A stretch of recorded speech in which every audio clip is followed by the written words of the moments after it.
এই খানা, কই যাস তুই? টাকা নিছস, টাকা দিয়ে যা। কিসের টাকা ভাই? কিসের টাকা মানে? প্রান্ত বললো তুই টাকা নিয়ে গেছস 10,000। আমি অফিসে টেবিলের উপর রাখছিলাম টাকা, তুই নিয়ে গেছস বললো। ভাইয়া, তুমি কি নিজের চোখে দেখছো আমি যে তোমার টাকা নিছি?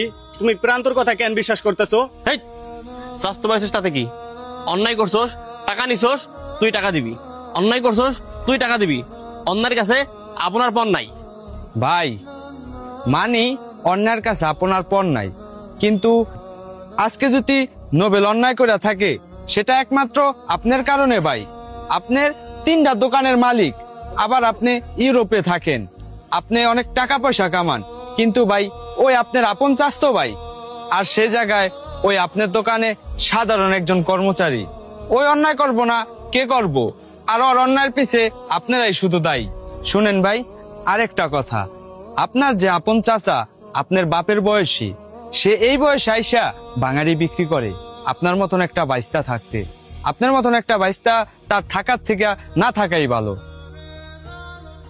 শোন ভাই, তুই আমার দুঃখটা বুঝলি, কিন্তু আমার আপন চাস্তো ভাই, বড় ভাই আমার দুঃখটা বুঝলো না।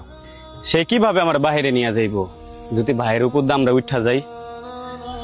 শোনেন ভাই, আমি আর আপনার গ্যারেজে কাজ করবো না, প্রয়োজন অন্য এক গ্যারেজে কামলা দিমু, কিন্তু যে জায়গায় অপমান হমু সেই জায়গায় আর আমি থাকবো না। আর ভাই শুনেন, আমিও আর আপনার গ্যারেজে কাজ করবো না। যার ভিতরে কোনো মানবতাই নাই তার গ্যারেজে কিসের কাজ? থাকেন আপনি।